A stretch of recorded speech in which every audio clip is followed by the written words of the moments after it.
ध्यान से जरा सा भी हिला तो ये जाएगा। लास्ट टाइम बेटे हमने किया था simple harmonic motion as a projection of circular motion, ठीक है। Simple harmonic motion as a projection of circular motion, इतना ज्यादा इंपॉर्टेंट नहीं था वो, पहले क्लियर कर दूं। मैं सिर्फ आपको कुछ चीजें मैं ऐसी करवाता हूँ जो आगे काम आएंगी, ठीक है। तो एग्जामिनेशन पॉइंट ऑफ व्यू से अगर मैं बोलूँ तो ऐसा कोई डायरेक्ट इससे कुछ आपको मिलेगा नहीं, लेकिन जो आप करवाने जा रहा हूँ बहुत ही ज़्यादा इंपॉर्टेंट डेरिवेशन है, दोनों ही जो दोनों करवाऊंगा, ठीक है। अब ये समझ लो कि 80% चांस इन दो डेरिवेशंस के आने के हैं, ठीक है। तो ये काफ़ी ज़्यादा इंपॉर्टेंट रहेगी, लगा लो अपनी heading energy, energy in simple harmonic motion. अब हम ये देखेंगे कि सिंपल हार्मोनिक मोशन में जब पार्टिकल ऑसिलेट करता है तो उसकी एनर्जी कितनी है, ठीक है। Energy in simple harmonic motion, very important derivation, पक्का आपको मिलेगी मिलेगी। मतलब मैं अपने एक्सपीरियंस से इतना कह दूं कि 100% चांस है इसके आने के, energy in simple harmonic motion. अब बेटा सबसे पहले हम लोग सिंपल हार्मोनिक मोशन की जो इक्वेशन है, हम कहते हैं simple harmonic motion is defined by F is equal to minus k x, यही फोर्स है, यस और नो। सिंपल हार्मोनिक मोशन की एक मेन इक्वेशन ये भी तो है, F is equal to minus k x. अब जब भी हम एनर्जी निकालते हैं तो हम हमेशा वर्क डन निकालते हैं, और वर्क डन का फॉर्मूला होता है फोर्स इनटू डिस्प्लेसमेंट। फोर्स ये डिस्प्लेसमेंट dx, फोर्स ये F और डिस्प्लेसमेंट dx, उसको करेंगे इंटीग्रेशन, वर्क डन मिल जाएगा, उससे हमें एनर्जी भी मिल जाएगी, यस और नो। तो बहुत ही सिंपल है, कोई ज्यादा टफ डेरिवेशन नहीं है और इंपॉर्टेंट भी है, ठीक है। सो लिखो the work done by force F,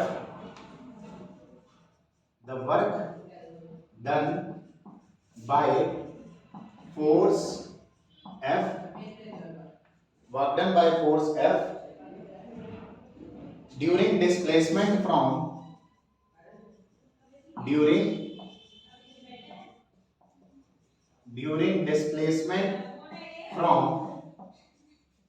x to x plus dx।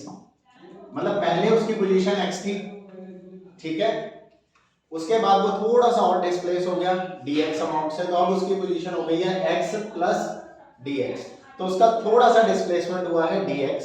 तो आपको बताना है इस केस में कितना वर्क डन होगा, क्योंकि डिस्प्लेसमेंट बहुत थोड़ा सा हो रहा है, x पे वो ऑलरेडी है, अब वो x से कहां चला गया, x प्लस dx पे चला गया, यानी थोड़ा सा और आगे शिफ्ट हो गया dx अमाउंट से, तो वर्क डन भी बहुत थोड़ा सा होगा। तो वर्क डन जो रहेगा बेटा वो रहेगा dw, छोटा सा डिस्प्लेसमेंट छोटा सा work done, force into displacement f dx, यही होता है वर्क डन, और फोर्स की value minus k x into D x, ये हो गया छोटा सा वर्क डन। अगर बेटा हमें टोटल वर्क डन निकालना है तो इसकी इंटीग्रेशन करेंगे, यही करते हैं हम शुरू से, ठीक है। So the work done in displacement, work done in displacement from, कहां से कहां ले रहे हैं हम x इज इक्वल टू 0 से x is equal to x तक ले रहे हैं, work done in displacement from x is equal to 0 to x is equal to x। तो बेटा उसके लिए हमें टोटल वर्क डन और इंटीग्रेशन करनी पड़ेगी, x कहां से कहां तक, 0 से लेके x तक, यानी हम बोल रहे हैं कि वो 0 से x तक आ गया, इतना डिस्प्लेसमेंट हुआ, तो टोटल वर्क डन बताओ कितना है। इसके इंटीग्रेशन करेंगे minus k x into D x की, बताओ कोई डाउट है क्या।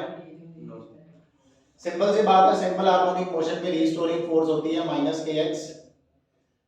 अब फोर्स अगर इतनी है तो F इंटू डी एक्स हो गया वर्क डन। अब ये तो छोटा सा वर्क डन है, अगर डी एक्स डिस्प्लेसमेंट हो रहा है, पर हम डिस्प्लेसमेंट करवा रहे हैं मीन पोजीशन 0 से कहां तक, x तक, तो उसके लिए टोटल वर्क डन मिलेगा इंटीग्रेशन करके, 0 टू x तक हम इंटीग्रेशन कर रहे हैं, 0 टू x इसकी, तो टोटल वर्क डन हमें मिल जाएगा, ठीक है।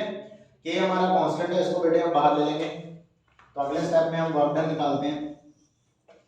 तो W is equal to minus k हमने बाहर ले लिया और इंटीग्रेशन किसकी रहेगी, सिर्फ x की रहेगी, और वो भी लिमिट्स कहां से कहां तक, 0 से लेके x तक। इंटीग्रेशन ऑफ x बन जाएगी x स्क्वायर बाय 2। पता है आपको x की इंटीग्रेशन होती है x स्क्वायर बाय 2 और लिमिट्स कहां से कहां डालेंगे, 0 से लेके x तक। सो पहले अपर लिमिट पुट करेंगे x की जगह, तो बनेगा minus k x square by 2, upper limit put होगी, फिर माइनस 0, क्योंकि जब हम x की जगह 0 पुट करेंगे टर्म ही 0 हो जाएगी। अपर लिमिट पुट की, फिर माइनस लोअर लिमिट पुट की। देखिए समझ आ रही है बात? हाँ जी आ रही है बेटे समझ? देखो हम इसकी इंटीग्रेशन कर रहे हैं, k कांस्टेंट है बाहर निकल गया, x बचा, x की इंटीग्रेशन x स्क्वायर बाई 2, उसमें अपर लिमिट डाली x, फिर लोअर लिमिट डाली 0।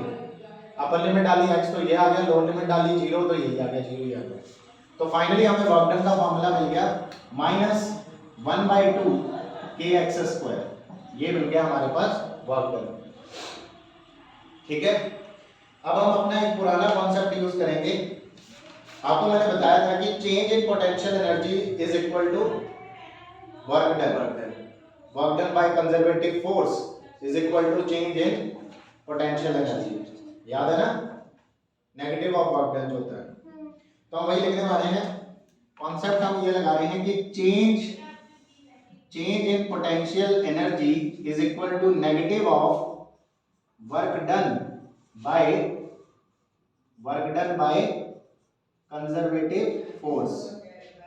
अब कंजर्वेटिव फोर्स जो ये वाली फोर्स होती है अपनी सिंपल पेंडुलम वाली, ऑसिलेशन वाली, ये भी क्या है, कंजर्वेटिव फोर्स ही है। यस और नो? तो इसीलिए हम लिख सकते हैं delta U, that is change in potential energy, is equal to negative of work done. Yes और नो? क्योंकि मैंने आपको बताया था gravitational force conservative, spring force conservative, oscillations वाली ये फोर्स भी कंजर्वेटिव, क्योंकि अल्टीमेटली है तो ये भी स्प्रिंग वाला केस ही है, ऑसिलेशंस तो कर ही रहा है। हम ये इमेजिन करते हैं कि जैसे स्प्रिंग ऑसिलेशंस कर रहा है वैसे पार्टिकल एसएचएम करता है, ऑसिलेशन कर रहा है, तो ये भी कंजर्वेटिव फोर्स है। तो change in potential energy is equal to negative of work done. Work done हम निकाल चुके हैं, तो चेंज इन पोटेंशियल एनर्जी हमारे पास आ गया। चेंज इन पोटेंशियल एनर्जी हमारे पास आया, माइनस माइनस हो जाएगा प्लस। वर्क डन का आंसर हमने निकाला माइनस हाफ के x square minus minus plus, तो चेंज इन पोटेंशियल एनर्जी कितना आ गया, हाफ के एक्स स्क्वायर। बहुत ही इजी डेरिवेशन है, पोटेंशियल एनर्जी ऑलमोस्ट मिल ही गई हमें। यस और नो? आ रही है बेटे बात समझ? देखो ध्यान से स्टेप्स देखो कितने आसान है। ये force F is equal to minus k x, work done F dot dx, integration किया, वर्क डन मिल गया। Negative of work done is called change in potential energy, यही डेफिनेशन दी है हमने चेंज इन पोटेंशियल एनर्जी की हमेशा। तो delta U is equal to minus W, यहां से हमारे पास चेंज इन पोटेंशियल एनर्जी आ गया, हाफ के एक्स स्क्वायर। लिख लिया इतना, लेफ्ट वाला लिख लिया। अब इसके बाद अब हमें टोटल एनर्जी निकालनी है ना। अब टोटल एनर्जी में पोटेंशियल प्लस काइनेटिक दोनों आती हैं, तो पोटेंशियल लगभग हमारा काम हो गया। चेंज इन पोटेंशियल एनर्जी निकाल ली, तो बेटा हम इसको ऐसे लिख सकते हैं, potential energy at x is equal to x minus potential energy at x is equal to 0 is equal to half के एक्स स्क्वायर। क्योंकि चेंज का मतलब तो यही है कि जब x पोजीशन पे है तब कितनी पोटेंशियल एनर्जी है, माइनस जब 0 पे था तब कितनी पोटेंशियल एनर्जी है। तो चेंज मतलब फाइनल माइनस इनिशियल। फाइनल ये थी x पोजीशन पे, इनिशियल थी 0 पोजीशन पे, तो final minus initial is half के एक्स स्क्वायर। ठीक है बेटे? ओके, अब हम ये एज्यूम कर लेते हैं, let potential energy at x is equal to 0 is equal to 0। आपको मैंने बताया था कि हम ये एज्यूम कर लेते हैं कि स्टार्टिंग इनिशियल पोजीशन पर पोटेंशियल एनर्जी अगर हम 0 ले लें, तो अगर ले लें 0 तो क्या होगा, तो हमें x पोजीशन पर पोटेंशियल एनर्जी इतनी मिल जाएगी। ठीक है?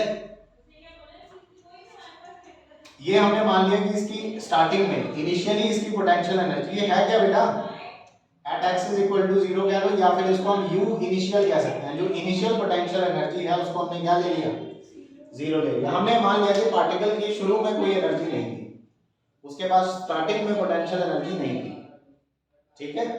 तो अब उसके बाद जो पोटेंशियल एनर्जी बची वो बची पोटेंशियल एनर्जी कहां पर, at x is equal to x पर, और वो कितनी आ गई, हाफ के एक्स स्क्वायर। तो हम इसको और सिंपल करके ऐसे लिख दो, potential energy is equal to half के एक्स स्क्वायर। ज्यादा वो नहीं करते, बट इस केस में आपको एक चीज ध्यान रखनी है, ठीक है।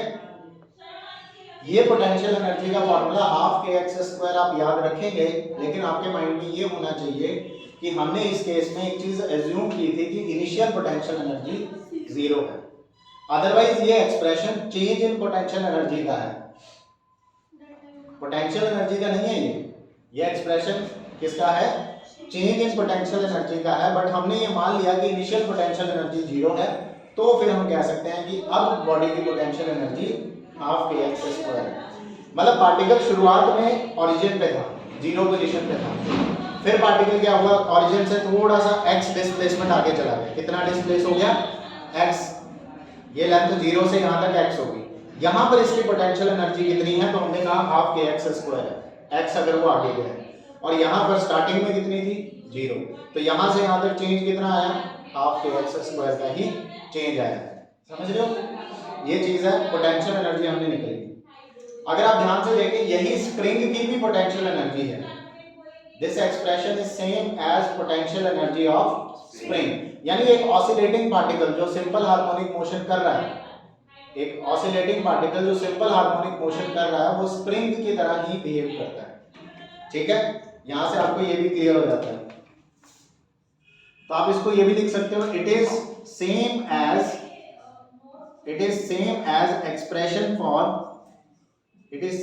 expression for potential energy of spring। तो जैसे स्प्रिंग की जो पोटेंशियल एनर्जी होती है, बिल्कुल वैसा ही एक्सप्रेशन हमारे पास निकल के आया है उस पार्टिकल का जो सिंपल हार्मोनिक मोशन कर रहा है, ठीक है। इसलिए हम हमेशा कहते हैं कि सिंपल हार्मोनिक मोशन लगभग स्प्रिंग जैसा बिहेवियर है पार्टिकल का, ठीक है। जैसे स्प्रिंग ऑसिलेशन करता है वैसे ही पार्टिकल ऑसिलेशन करता है, क्योंकि दोनों की पोटेंशियल एनर्जी का एक्सप्रेशन सेम है। चलो, हमें एक चीज मिल गई, क्या मिल गई, पोटेंशियल एनर्जी मिल गई। अब हम काइनेटिक एनर्जी निकालेंगे और इन दोनों एनर्जीज को ऐड करेंगे, kinetic energy plus potential energy, तो हमें मिल जाएगी टोटल एनर्जी। और यही हमारा टॉपिक था, energy of particle executing simple harmonic motion, यानी वो पार्टिकल जो एसएचएम कर रहा है, सिंपल हार्मोनिक मोशन कर रहा है, उसकी टोटल एनर्जी कितनी है। तो टोटल एनर्जी हुई potential energy plus kinetic energy. Potential energy इतनी है, काइनेटिक अब निकालेंगे, इतना नोट कर लो। आ गया समझ में, बहुत बढ़िया, लिख लिया बेटा सबने। अब बेटा पोटेंशियल एनर्जी के बाद काइनेटिक एनर्जी कहां से निकालें। काइनेटिक एनर्जी का क्या फॉर्मूला होता है, हाफ mv स्क्वायर, यानी किसी तरह v मिल जाए हमारा काम हो जाए। हाफ mv स्क्वायर में v की वैल्यू डाल देंगे, और हमने v निकाला हुआ है सिंपल हार्मोनिक मोशन का, हमने v भी निकाला, x भी निकाला है, एक्सेलरेशन भी निकाली है, तो हम बस वो v का एक्सप्रेशन उठा के काइनेटिक एनर्जी के फॉर्मूला में पुट कर देंगे। यस और नो। तो नाउ फिर उसके बाद आप बेटा कंटिन्यू करोगे, आप लिखोगे for simple harmonic motion, x क्या होता है, साइनोसॉइडल फंक्शन होता है, किसका, टाइम का। तो हम x को लिख सकते हैं a sin omega t plus phi, हमें पता है ये सिंपल हार्मोनिक मोशन की इक्वेशन है, ठीक है। x हो गई। सो देयरफॉर जो हमने अभी पोटेंशियल एनर्जी लिखी है उसका फॉर्मूला क्या था, हाफ के एक्स स्क्वायर। तो x की जगह ये डाल दें, क्या आ जाएगा, हाफ के x की जगह डालेंगे तो क्या आएगा, a square sine square omega t plus five. Yes और नो बेटा। तो ये तो आ गया अपने पोटेंशियल एनर्जी, ये हमारी मेन फर्स्ट इक्वेशन आ गई, ठीक है। ये हमने क्या निकाला, ये बेटा हमने निकाला potential energy of particle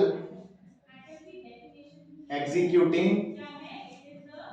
potential energy of particle executing simple harmonic motion at time t, मतलब t टाइम के बाद उसकी पोटेंशियल एनर्जी कितनी है हमने वो निकाली, निकल गई। यस और no?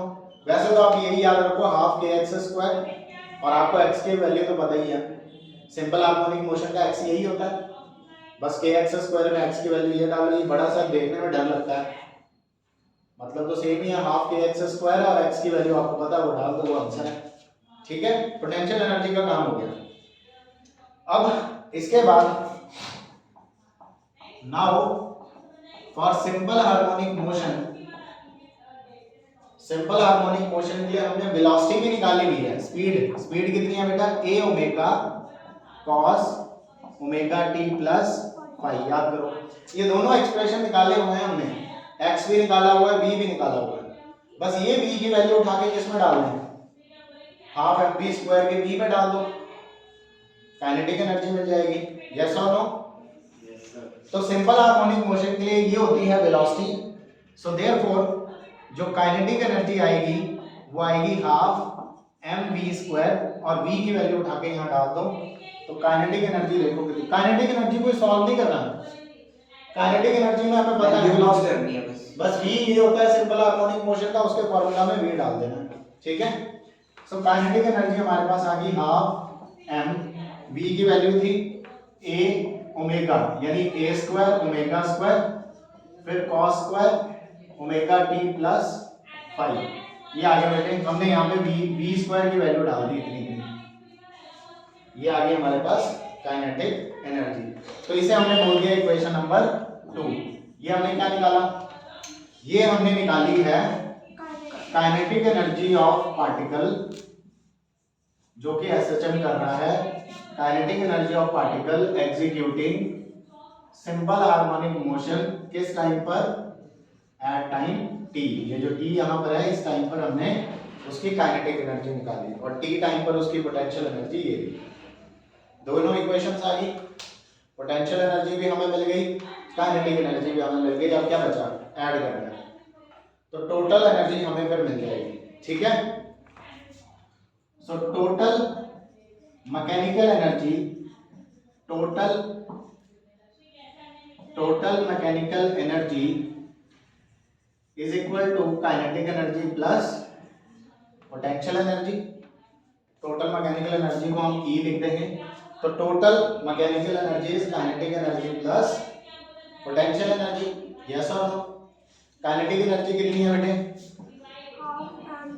Half m a square omega square cos square omega t plus phi, plus potential energy कितनी है, हाफ के a square sine square omega t plus phi, common आ रही है कुछ चीजें, हाफ कॉमन आ रहा है सर, a स्क्वायर कॉमन आ रहा है, ये wt, ठीक है, wt कॉमन आ रहा है, अच्छा इस k को भी तो, अच्छा k भी कॉमन आ रहा है बेटा, m इनटू ओमेगा स्क्वायर, इस k को हम क्या लिख सकते हैं, m ओमेगा स्क्वायर, ये तो होता है k, ये सारी चीज कांस्टेंट आ रही है, पूरे बाहर आ रहा है, k क्या है, m ओमेगा स्क्वायर, देखो बिल्कुल सेम बन गया, m omega square a square, m omega square a square.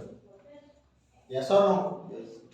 आ रही है बात समझ बेटे, मतलब ये पूरी चीज, ये चीज और इसकी ये पूरी चीज बाहर आ रही है, कॉमन आ रही है ना, तो कॉमन हमने निकाल दिया क्या, half m omega square a square, अंदर क्या बचा, इधर बचा ये cos स्क्वायर, क्या बचा, cos square omega t plus phi, उधर क्या बचा, sine square omega t plus phi, आपको तो पता होगा sine square theta plus cos square theta 1, या मतलब ये पूरी टर्म क्या बन गई, 1 बन गई, तो ये फुल टर्म क्या होगी, this full term is equal to 1, क्यों, बिकॉज आपको आइडेंटिटी पता होगी, sine square theta plus cos square theta is equal to 1 होता है। तो क्या रहेगा एनर्जी, एनर्जी का एक्सप्रेशन क्या आया, energy is equal to half m omega square a square, बेटे ये आ गई एनर्जी का एक्सप्रेशन, ये है टोटल एनर्जी किसकी, सिंपल हार्मोनिक मोशन की। और इसमें हमने एक अजम्पशन ली हुई है, ये हमेशा याद रखना।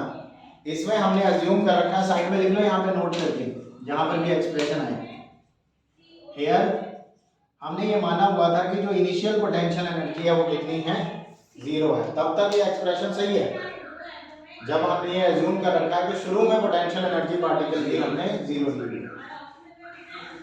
खैर आपके इतना ज्यादा स्कूल लेवल पे इतना ज्यादा डिटेल में नहीं जाते, आप हमेशा ये फॉर्मूला लगा सकते, पर अपनी नॉलेज के लिए आपको पता होना चाहिए इस एक्सप्रेशन में ये अजम्पशन चली हुई है, ठीक है कि नहीं।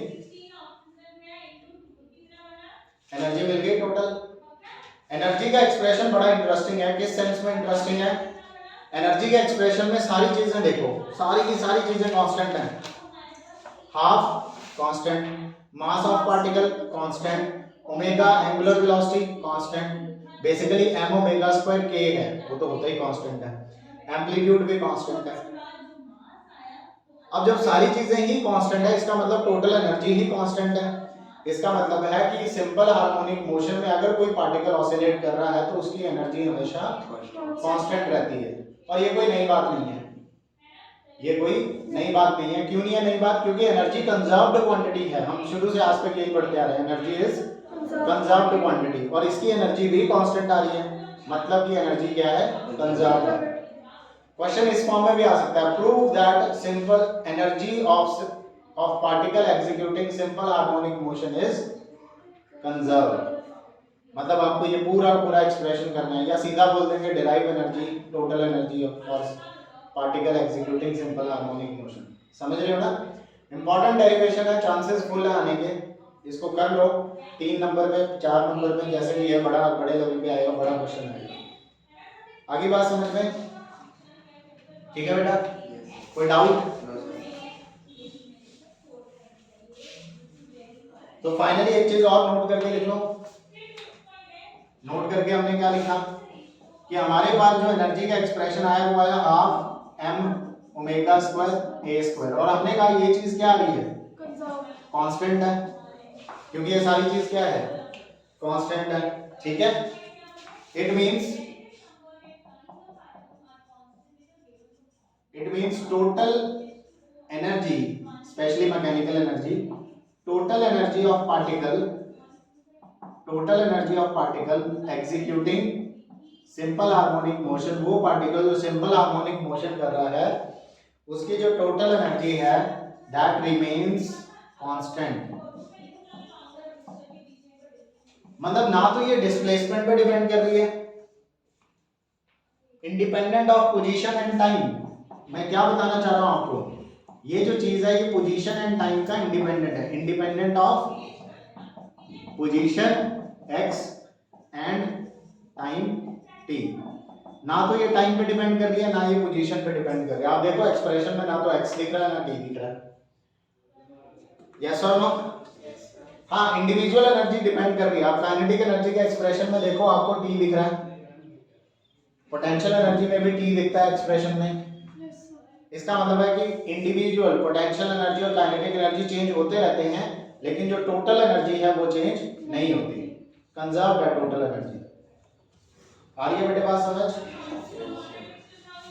अब इसी चीज का हमने ग्राफ बनाना है। नंबर फुल तब मिलते हैं जब इसके साथ इसका ग्राफ बनता है एनर्जी का।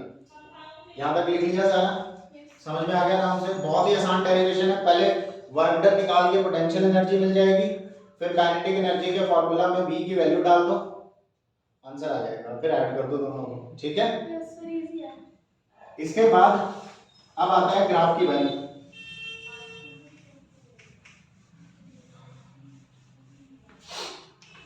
ग्राफ हम बनाने वाले हैं एनर्जी वर्सेस पोजीशन का ग्राफ। हमने कहा x पे तो डिपेंड कर नहीं रही टोटल एनर्जी, तो बेटा ग्राफ बनाते हैं।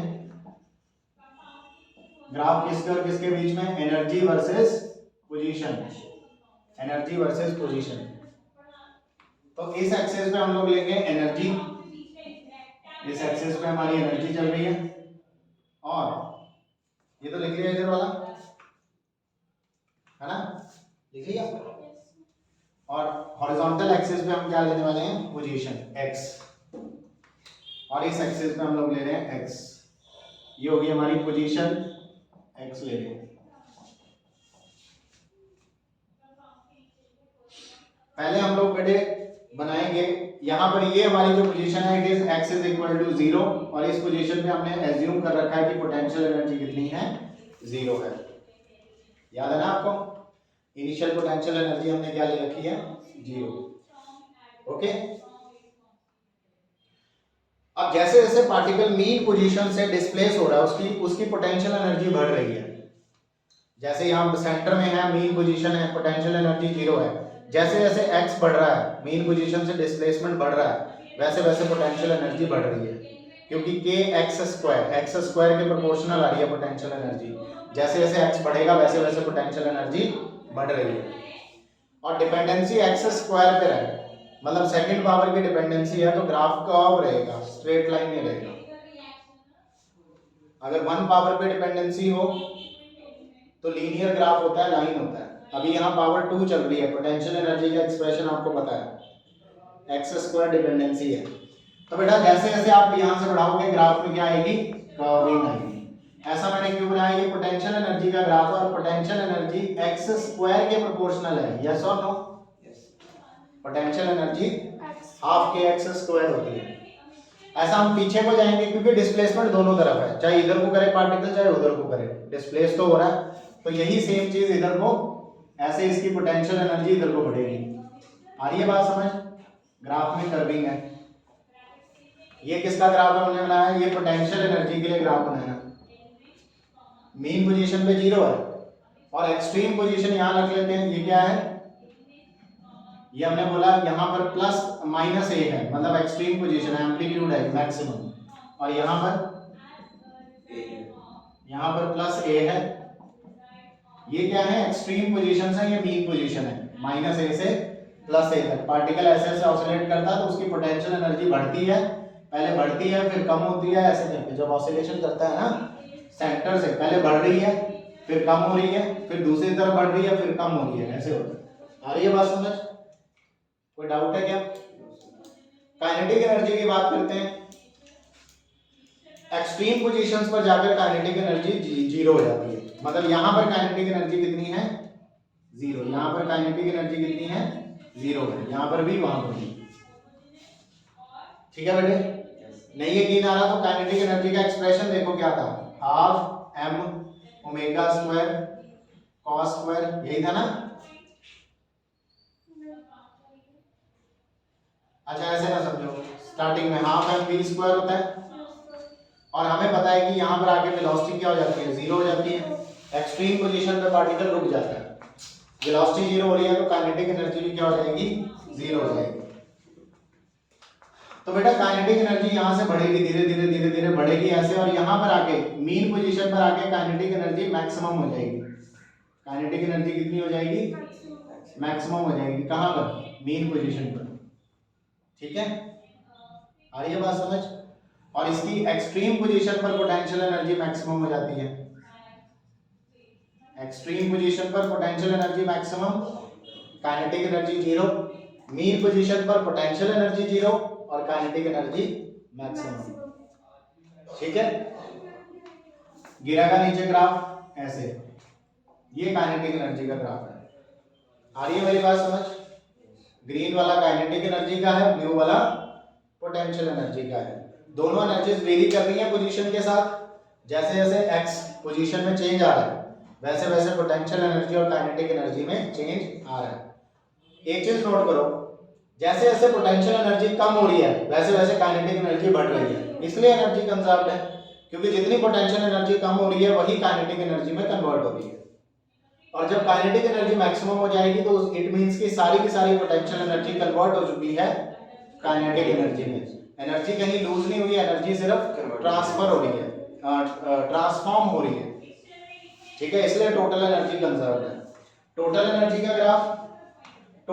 का ग्राफ एकदम स्ट्रेट लाइन, टोटल एनर्जी का ग्राफ एकदम स्ट्रेट लाइन। ये जो ग्राफ आपको दिख रहा है बेटा, ये क्या है, टोटल एनर्जी का ग्राफ है। ये जो मैंने यहां बनाया, दिस इज टोटल एनर्जी, जो बिल्कुल स्ट्रेट लाइन ग्राफ है, मतलब एनर्जी में चेंज नहीं आ रहा। मीन पोजीशन पर भी टोटल उतनी है, आगे किसी और पोजीशन पर भी उतनी है, किसी भी पोजीशन पर देख लो टोटल एनर्जी का ग्राफ सेम है, यस और no. No change in total energy because it is conserved. X change हो रहा है लेकिन टोटल एनर्जी में कोई चेंज नहीं आ रहा। समझ आ गई सारी बातें? ये है ग्राफ, इंपॉर्टेंट ग्राफ है, ये भी साथ में आपको बनाना है। बना लो, इसको खत्म करते हैं। ये हो गया बेटा एनर्जी इन एसएचएम का टॉपिक खत्म। ठीक है, अब हम एक लास्ट टॉपिक करेंगे, एक लास्ट टॉपिक और करेंगे, सिंपल पेंडुलम, जो हम शुरू से देख रहे हैं। Simple pendulum simple harmonic motion नहीं है, बट अगर वो बहुत कम ऑसिलेशन कर रहा है, बहुत ही थोड़ी सी ऑसिलेशन कर रहा है, तो उसे एसएचएम मान सकते हैं। ठीक है, और हम उसका क्या निकालने वाले हैं, टाइम पीरियड। ये कर लो और ये भी खत्म करते हैं। ये दोनों ही डेरिवेशंस इंपॉर्टेंट है। डन। ग्राफ भी आ सकता है पेपर में? ग्राफ अकेला नहीं आएगा, ये डेरिवेशन के साथ बनाना ही पड़ता है। अच्छा, हमें ये बताना पड़ता है ना कि एनर्जी कंजर्व्ड है, तो ग्राफ में भी शो करना पड़ता है कि एनर्जी कंजर्व्ड है। हेडिंग लगाओ बेटा, next derivation, another important derivation, time period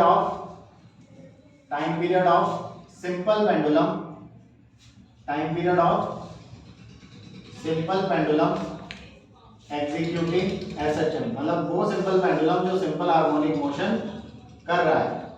simple harmonic motion कौन सा पेंडुलम करता है, जो बहुत कम डिस्प्लेस होता है। ठीक है, बहुत ही कम डिस्प्लेसमेंट होता है। तो पहले तो हम टाइम पीरियड की डेफिनेशन दे देते हैं। हम लिखेंगे time taken by an oscillating simple pendulum, time taken by an oscillating simple pendulum to complete one oscillation, to complete one oscillation is called its time period। यानी एक ऑसिलेशन को पूरा करने के लिए उसे कितना टाइम लगता है, उसे उसका टाइम पीरियड कहते हैं। ठीक है, अब इधर ध्यान दो बेटा, सिंपल पेंडुलम क्या चीज है, जैसे ये दीवार के साथ हमने एक स्ट्रिंग लेके उसके नीचे एक बॉल लगा दी, जिसे हम बॉब कहते हैं। यही होता है सिंपल पेंडुलम। अभी ऐसे ऐसे क्या करेगा, ऑसिलेट करेगा। तो हमने मान लिया कि जब ये ऑसिलेट किया तो ये यहां से यहां पहुंच गया। ठीक है, अब मेरी बात ध्यान से सुनना, इस पे कौन कौन सी फोर्सेस लग रही हैं वो सब देखना है। अब तक इसका यहां से यहां तक डिस्प्लेसमेंट कितना है, थीटा है, और हम ये मान के चलेंगे कि थीटा बहुत ही कम है, बहुत ही छोटा है, तभी ये सिंपल हार्मोनिक मोशन है, अदरवाइज नहीं। Theta is very very small, क्योंकि अगर ये लंबा लंबा स्विंग लेगा तो वो एसएचएम नहीं है। ये थीटा बहुत कम होना चाहिए, समझ रहे हो ना मेरी बात। सिंपल हार्मोनिक मोशन एक स्ट्रेट लाइन मोशन है, अगर आप पूरा का पूरा स्विंग कराते हो तो वो स्ट्रेट लाइन मोशन नहीं रहा, उसको हम सिंपल हार्मोनिक मोशन नहीं बोलते। पेंडुलम बहुत ही हल्का सा ऐसे ऐसे कर रहा है, बहुत ही हल्का सा ऑसिलेट कर रहा है, तो ये थीटा बहुत ही छोटा है, यहां से हल्का सा ऐसे हुआ, जरा सा थीटा है, छोटा सा थीटा है। अब फिगर में बड़ा बना रहे हैं। ठीक है, अब इसमें फोर्सेस देखो कौन सी लगी हैं। एक तो बेटा इसके ऊपर एक फोर्स नीचे पे लग रही है, इसकी वेट फोर्स mg। अगर इस बॉब का मास हमने ले लिया m है, तो इस पे डाउनवर्ड फोर्स लग रही है mg।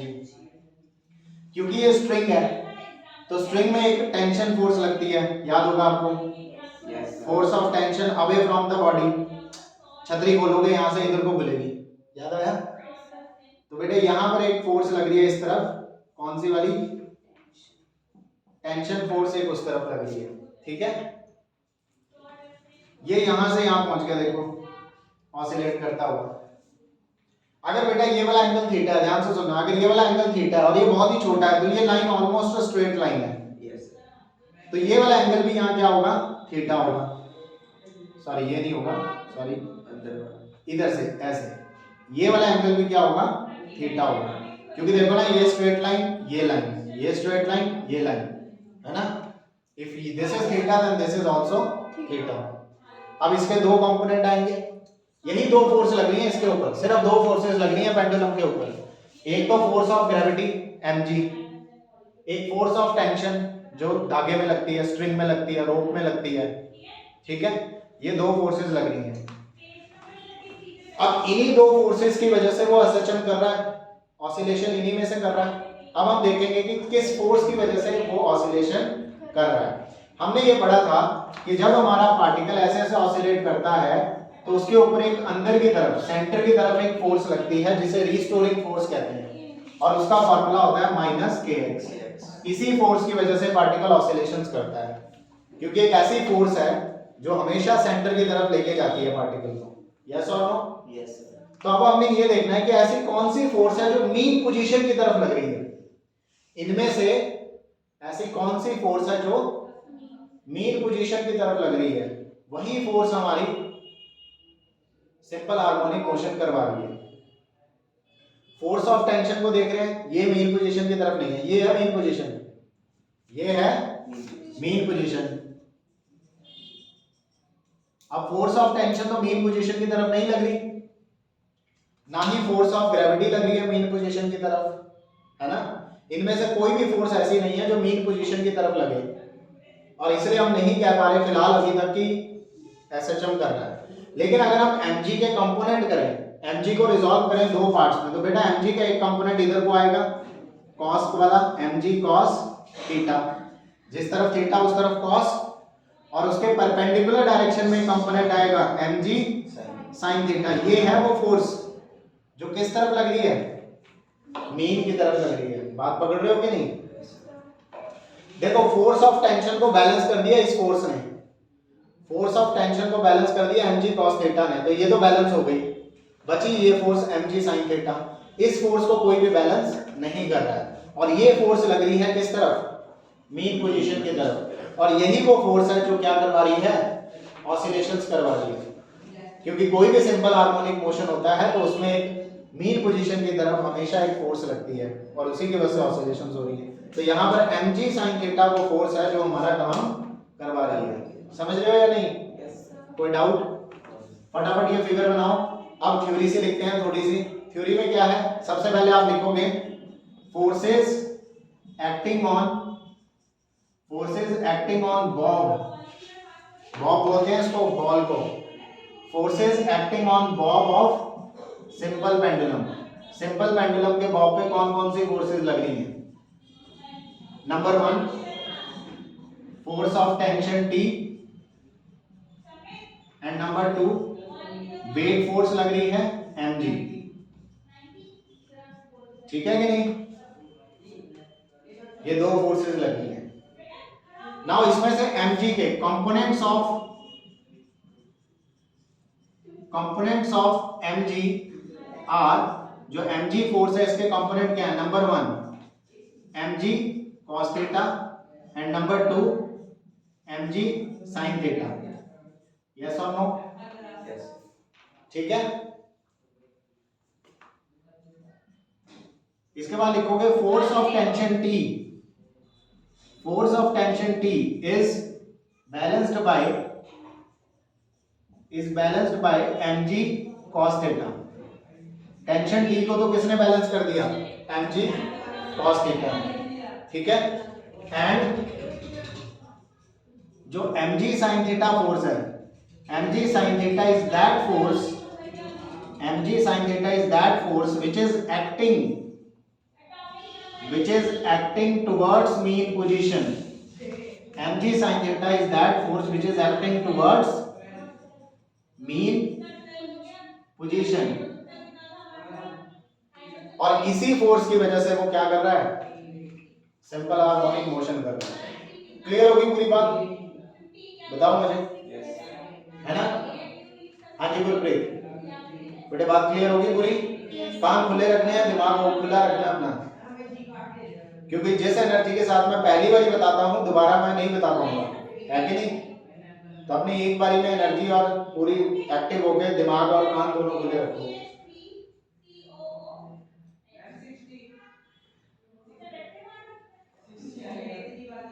लिखिएगा इतना। अब तक आपको ये पता चल गया होगा कि mg sin थीटा की वजह से हो रही है ऑसिलेशंस। ठीक है। अब इसके बाद बेटा फाइनली हमें मिल गया f, हमें मिल गया है। सो देयरफॉर फोर्स को हम लोग लिख सकते हैं फोर्स को हम लोग लिख सकते हैं mg साइन थीटा, यही वो एफ, इसको मैं इसलिए नाम दे दिया क्योंकि यही है अब हमारे लिए जो है, इसी फोर्स की वजह से हो रहा है जो कुछ हो रहा है, ठीक है। बाकी तो बैलेंस हो गई, टी को mg cos थीटा ने बैलेंस कर दिया, यही है मेन पोजीशन की तरफ लगने वाली। तो फोर्स आ गई mg sin theta. For simple harmonic motion, for simple harmonic motion theta बहुत छोटा है, थीटा क्या है, छोटा है। हमें पता है सिंपल हार्मोनिक मोशन तभी बोलेंगे जब थीटा क्या होगा, बहुत छोटा होगा। थीटा छोटा है तो इसीलिए हम साइन थीटा को अप्रोक्सीमेटली थीटा के इक्वल लिख सकते हैं। अगर एंगल हमारा बहुत छोटा है तो हम साइन थीटा को थीटा लिख सकते हैं, टैन थीटा को भी थीटा लिख सकते हैं, ठीक है बेटे। क्योंकि सिंपल हार्मोनिक मोशन में ये बहुत छोटी छोटी ऑसिलेशंस कर रहा है, इसी वजह से हम साइन थीटा को थीटा लिख सकते हैं। तो अब हमारे पास फोर्स का क्या फॉर्मूला बन गया, mg थीटा बन गया। फोर्स का फॉर्मूला क्या बन गया, mg थीटा बन गया, ठीक है बेटे। अच्छा माइनस साइन भी लगा दो, माइनस साइन भी लगा दो इसके ऊपर, माइनस mg sin थीटा और माइनस mg थीटा। माइनस लगाने का मतलब ये है क्योंकि ये मीन पोजीशन की तरफ लग रही है और डिस्प्लेसमेंट के अपोजिट है। देखो ना थीटा किस तरफ है, थीटा उस तरफ है।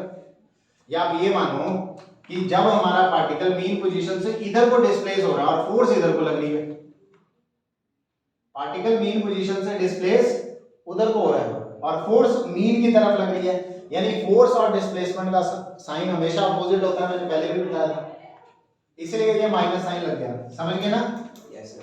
तो फोर्स है हमारे पास माइनस mg थीटा बन गया क्योंकि साइन थीटा अप्रोक्सीमेटली थीटा के इक्वल होगा क्योंकि सिंपल हार्मोनिक मोशन है, बहुत छोटा होता है एंगल, समझ गए इतनी बात। अब हमें फोर्स मिल गई है माइनस mg थीटा। अब मैथ्स का एक छोटा सा एक्सप्रेशन हम लोग यूज करेंगे, ये डायग्राम बन गया, डेरिवेशन के बीच में ही एक डायग्राम और बनाओ। हमने यहां से अपना पेंडुलम ले रखा है और उसके बाद हमने इसको यहां रख दिया, ये एंगल बहुत ही छोटा है थीटा। ये जो डिस्प्लेसमेंट है इसे हम ऑलमोस्ट स्ट्रेट लाइन ले सकते हैं, इसे हमने x मान लिया, मतलब यहां से लेके यहां तक जो डिस्प्लेसमेंट है इसे हमने क्या बोला, x है। ये डिस्प्लेसमेंट कितना बेटे, x है। और इस पेंडुलम की जो स्ट्रिंग है इसकी लेंथ हमने क्या ले रखी है, l। ये जो स्ट्रिंग है इसकी लेंथ हमने क्या ले रखी है, l। अभी तक इसका यूज हुआ नहीं था, ठीक है। और ये हल्का सा कर्व है इसमें, लेकिन हम उसे नेग्लेक्ट कर रहे हैं क्योंकि थीटा बहुत ही छोटा है, ठीक है।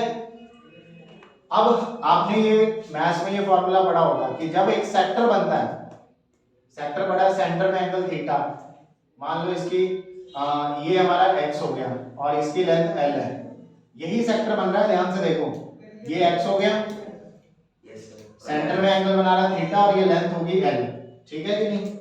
तो एक फॉर्मूला होता है theta is equal to l by r, l by x होता है बेसिकली, ऐसा बताता हूं। फॉर्मूला होता है बेटे, इस केस में फॉर्मूला क्या होता है, angle is equal to arc length upon radius, arc length upon radius. Maths में ये फॉर्मूला पता है, यही फॉर्मूला हम लोग यूज कर रहे हैं थीटा के लिए। तो इस हिसाब से ये फॉर्मूला लिख लेना बेटा आप साइड में, बस ये चीज। अब एंगल क्या है हमारा, थीटा, तो यहां से ये जो थीटा आएगा, आर्क लेंथ कितनी है, x है, और रेडियस कितना है, l है, तो x बाय l आएगा थीटा। समझ रहे हो कि नहीं, आ रही है बेटे बात समझ, सेक्टर की तरह आ रही है ना। ये फॉर्मूला होता है मैथ्स का, angle is equal to arc length upon radius, ठीक है। तो थीटा की जगह क्या लिख देंगे, x बाय l, तो क्या बन गया minus mg x by l। इसको थोड़ा सा रीअरेंज करो, f is equal to minus mg by l into x, ठीक है। This is our first equation, बस हो गया काम, समझो। वैसे हमने कोई बहुत बड़ी डेरिवेशन नहीं की है, सबसे पहले तो हमने खाली ये चीज जानी कि कौन सी फोर्स है जिसकी वजह से ऑसिलेशन हो रही है, हमने कहा mg sin थीटा। अब क्योंकि ऑसिलेशन बहुत थोड़ी है, थीटा बहुत छोटा है, तो sin थीटा को थीटा लिख दिया और थीटा की वैल्यू डाल दी x बाय l। क्योंकि जो एंगल होता है वो होता है आर्क लेंथ अपॉन रेडियस, ठीक है। और फाइनली हमारे पास फोर्स का एक्सप्रेशन आ गया। ये लेफ्ट वाला सारा काम हो गया ना। Yes sir. पिक्चर रन कर दो। अब लिखेंगे आप for simple harmonic motion force क्या होती है बेटा? सिंपल हार्मोनिक मोशन में फोर्स क्या होती है? Minus kx। इसे हमने बोल दिया इक्वेशन नंबर 2। एक फोर्स हमने निकाली सिंपल पेंडुलम के लिए, हमने ये फोर्स निकाली और स्टैंडर्ड इक्वेशन ये थी। तो अगर हम इन दोनों को कंपेयर करें तो आपको k की वैल्यू मिल जाएगी, यस और नो? कंपेयरिंग 1 एंड 2, तो k की वैल्यू क्या आ जाएगी? f की जगह f है, माइनस की जगह माइनस है, x की जगह x है, तो k की जगह ये है, तो k की वैल्यू क्या आ गई? mg/l, ठीक है कि नहीं? अगर k की वैल्यू mg/l है तो अब टाइम पीरियड कितना निकलेगा? Time period of simple pendulum, time period of simple pendulum t is equal to 2 pi under root of m by k। याद है आपको? ये फॉर्मूला हम डिराइव कर चुके हैं। किसी भी सिंपल हार्मोनिक मोशन के लिए टाइम पीरियड निकालने का ये फॉर्मूला है। एक्चुअल में टाइम पीरियड निकालने के लिए हम ये सारी जद्दोजहद हमने क्यों की? हमें k की वैल्यू चाहिए थी बस। समझ रहे हो कि नहीं? देखो ध्यान से, टाइम पीरियड का ये फॉर्मूला होता है 2 pi under root of m by k। हमें किसी तरह k की वैल्यू मिल जाए, हमें टाइम पीरियड मिल जाता पेंडुलम का। k की वैल्यू पेंडुलम के लिए हमने निकाल ली, mg/l होती है। मिल गया आंसर। तो k की वैल्यू डाल देंगे बेटा, यहाँ पे क्या आएगा? 2 pi under root of m। k की वैल्यू क्या थी? mg/l। m से m कट गया, l को पहुंच गया ऊपर। तो टाइम पीरियड के लिए क्या फॉर्मूला आया? 2 pi under root of l by g। याद आया? देखा देखा सारा कुछ? 2 pi under root of l by g। देखो अगर आप ध्यान से देखो ना, पूरी डेरिवेशन में हमने सिर्फ k निकाला है ताकि हम टाइम पीरियड का जो जर्नल सिंपल हार्मोनिक मोशन में टाइम पीरियड इतना होता है, उसमें अगर हम k की वैल्यू डाल दें तो हमारा आंसर आ जाता है। बस ये k की वैल्यू निकालने के लिए हमने ये सारा किया है प्रोसेस। आगे मेरी बात समझ में? तो ये है बेटा time period of simple pendulum 2 pi root l by g। ऐसे ही स्प्रिंग के लिए भी होता है टाइम पीरियड, लेकिन अब हम वो नहीं कर रहे हैं। स्प्रिंग का भी ऐसे ही होता है टाइम पीरियड, यही फॉर्मूला हम लोग लगाते हैं, ठीक है। शॉर्ट में मैं फिर कभी आपको करवा दूंगा। यहां पर आपका जो हो गया चैप्टर खत्म हो गया। कौन से वाला? ऑसिलेशंस वाला। इस डेरिवेशन में कोई डाउट नहीं? ठीक है, ओके। Thank you sir.